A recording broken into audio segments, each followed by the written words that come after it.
सबके मन में ये प्रश्न है, तो क्यों ना मैं पहले बता दूं। देखिए, रेलवे ने रिकॉर्ड एम्प्लॉयमेंट करने के इरादे से वैकेंसीज निकाली थी 2019 में।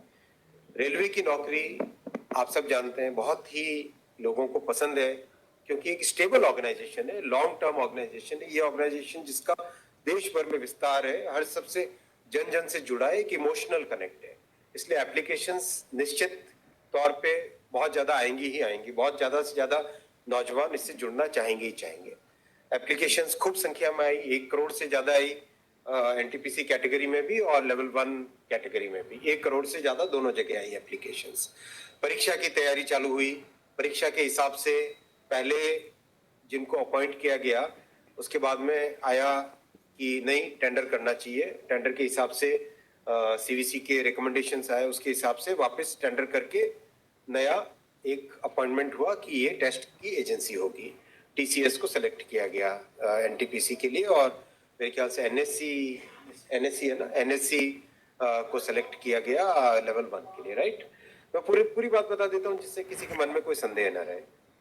एग्जाम डिस्पाइट कोरोना का जो ऐसा कालखंड था, जो आप सब जानते हैं, हम सब ने झेला है उस कालखंड को। उस कालखंड के दौरान भी एकदम ट्रांसपेरेंट वे से टेस्ट किया गया। उस टेस्ट में आप सब जानते हैं कि कहीं से कोई किसी तरह की पेपर लीक की बात नहीं है, कहीं पे कोई मैनिपुलेशन की बात नहीं है, बहुत अच्छे तरीके से टेस्ट हुआ।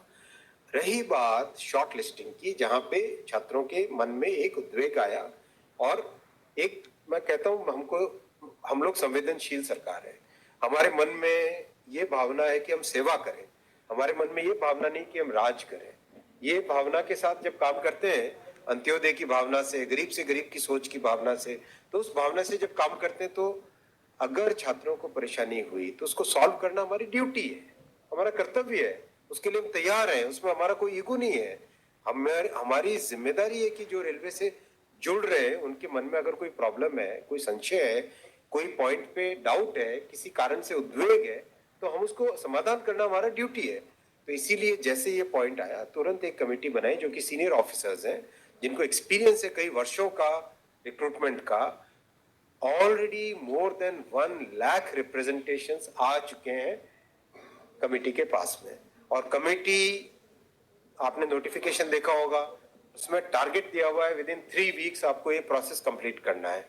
तो जैसे जैसे रिप्रेजेंटेशन आ रहे हैं, उसका तुरंत उसका एग्जामिनेशन भी कंप्लीट कर रहे हैं, जिससे कि एक फेयर वे में इस प्रॉब्लम का समाधान किया जा सके। 3 प्रॉब्लम्स हैं। पहला, एनटीपीसी में शॉर्ट लिस्टिंग में कितने होने चाहिए यूनिक कैंडिडेट्स। दूसरा, ग्रुप डी यानी लेवल 1 का एग्जाम सिंगल स्टेज होना चाहिए, डबल स्टेज होना चाहिए, राइट। तो ये 2 बड़े इश्यूज हैं। तीसरा मुद्दा है कि भाई टेस्ट का लेवल कैसा हो, हाई है, बहुत ग्रेजुएट ज्यादा आ जाएंगे 10+2 कैटेगरी में, संवैधानिक व्यवस्था है, उसी फ्रेमवर्क में हम सब काम करेंगे। तो इन तीनों का समाधान करने के लिए हम लोग तत्परता से काम कर रहे हैं, टाइमलाइन लेके काम कर रहे हैं, संवेदनशीलता के साथ काम कर रहे हैं, सेवा की भावना के साथ काम कर रहे हैं। इसमें हमारे मन में, हमारी नीयत में, हमारे तरीके में, हमारे प्रोसेस में कहीं पे संदेह की बात ही नहीं। एकदम क्लियर स्पष्ट वे में मैं सभी छात्रों से निवेदन करता हूं, हम उस प्रोसेस से गुजरे हुए हैं। जो अनिश्चितता होती है, जो माइंड में एंजाइटी होती है, वो मैं समझ सकता हूँ। मतलब हमें भी ध्यान है कि ट्रेन में स्लीपर कोच में नीचे अखबार बिछा देते थे और उसमें सो जाते थे, स्टेशन जहाँ पे सेंटर होता था वहां तक जाते थे। कहाँ रिजर्वेशन करवाने के हालत कहाँ होती थी, आर्थिक स्थिति कैसी होती थी, हमें ये पता है। जिया सराय में रह के रहना, एक ही दोस्त के घर में 7-8 लोग हम रह जाए, एक रूम में रह जाए, ये सब आपने, जो आप सबने देखा है, हमने भी देखा है। हमारे छात्रों की जो भावना है, उस भावना को हमने महसूस किया हुआ है, उसके साथ संवेदनशीलता से डील कर रहे हैं। मैं नहीं कहता कि इसमें अगर किसी को भी कोई भी डाउट हो तो एकदम खुले में प्रश्न पूछिए, कोई दिक्कत नहीं है।